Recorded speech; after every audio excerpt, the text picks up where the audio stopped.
To the point programme में आपका स्वागत है। आज का विषय है नई शिक्षा नीति 2020। सबसे पहले देखते हैं यह चर्चा में क्यों है। केंद्रीय मंत्रिमंडल द्वारा नई शिक्षा नीति 2020 को मंजूरी दी गई है। देश भर में विद्यालयों और उच्च शिक्षा व्यवस्था में ट्रांसफॉर्मेशनल रिफॉर्म लाना इसका मकसद है। यह नीति 34 साल पुरानी नई शिक्षा नीति 1986 की जगह लेगी।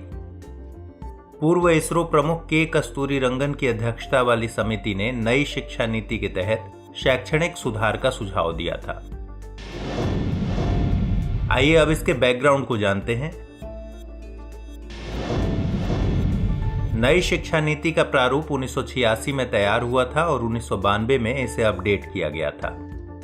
मई 2016 में पूर्व कैबिनेट सचिव स्वर्गीय TSR सुब्रमण्यम की अध्यक्षता वाली नई शिक्षा नीति के विकास क्रम से जुड़ी समिति ने अपनी रिपोर्ट सौंपी।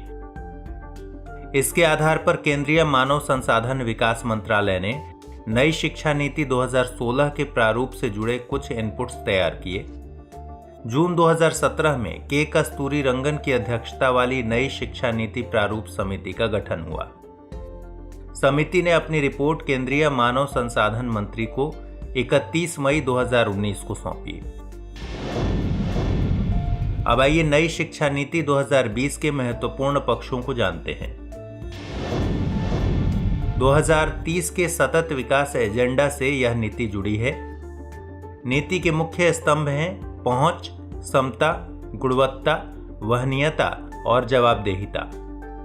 प्राथमिक से लेकर माध्यमिक स्तर की स्कूली शिक्षा के सभी स्तरों पर सार्वभौमिक पहुंच सुनिश्चित करना इसका मकसद है। स्कूल छोड़ चुके बच्चों को वापस लाने के मकसद से अवसंरचनात्मक सहयोग और नवाचार युक्त शैक्षणिक केंद्रों की व्यवस्था पर जोर दिया गया है। शिक्षा के औपचारिक अनौपचारिक मोड को अपनाने की बात की गई है। विद्यालयों के साथ काउंसलर और प्रशिक्षित सामाजिक कार्यकर्ताओं को जोड़ना एक महत्वपूर्ण पक्ष है।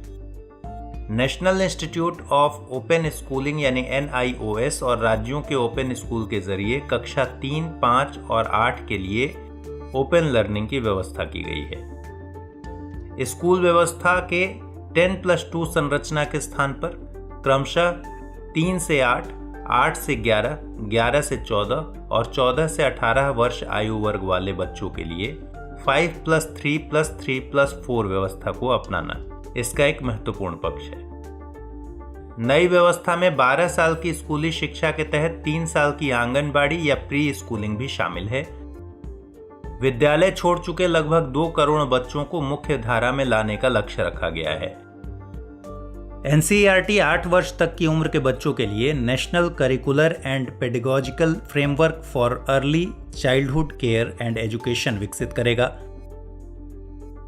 फाउंडेशनल लिटरेसी और न्यूमेरेसी को महत्व देने के मद्देनजर national mission on foundational literacy and numeracy स्थापित किया जाएगा। नीति में सभी विद्यार्थियों को ग्रेड 3, 5 और 8 में स्कूल एग्जामिनेशन में बैठने का जिक्र है। ग्रेड 10 और 12 की बोर्ड परीक्षाएं पहले जैसी रहेंगी। स्टैंडर्ड सेटिंग निकाय के तौर पर एक नेशनल असेसमेंट सेंटर परख, performance assessment, review and analysis of knowledge for holistic development की स्थापना होगी। नीति में गैर लाभान्वित क्षेत्रों और समूहों के लिए जेंडर इंक्लूजन फंड और स्पेशल एजुकेशन जोन्स की स्थापना की चर्चा की गई है। वोकेशनल शिक्षा सहित उच्च शिक्षा में ग्रॉस इनरोलमेंट रेशियो को 2018 के 26.3% से बढ़ाकर 2035 तक 50% करना लक्ष्य है। उच्च शिक्षा संस्थाओं में 3.5 करोड़ नई सीटें जोड़ी जाएंगी। IITs और IIMs की तरह multi disciplinary education and research universities MERUs की स्थापना होगी। उच्च शिक्षा के स्तर पर शोध संस्कृति और शोध क्षमता निर्मित करने के लिए राष्ट्रीय शोध फाउंडेशन का गठन किया जाएगा। संपूर्ण उच्च शिक्षा के लिए भारत का उच्चतर शिक्षा आयोग सर्वोच्च निकाय होगा। इसमें मेडिकल और लीगल एजुकेशन शामिल नहीं है। कुछ अन्य तथ्यों को देखते हैं। डिजिटल लर्निंग के मद्देनजर नेशनल एजुकेशनल टेक्नोलॉजी फोरम यानी NETF का गठन होगा। पाली, फारसी और प्राकृत के राष्ट्रीय संस्थान या संस्थानों की स्थापना का जिक्र है। नीति में Indian institute of translation and interpretation की स्थापना की सिफारिश की गई है। नीति में 100% युवा और वयस्क साक्षरता प्राप्ति का लक्ष्य रखा गया है। शिक्षा क्षेत्र में सार्वजनिक निवेश को जल्द से जल्द GDP के 6% तक बढ़ाने के लिए केंद्र और राज्य मिलकर काम करेंगे।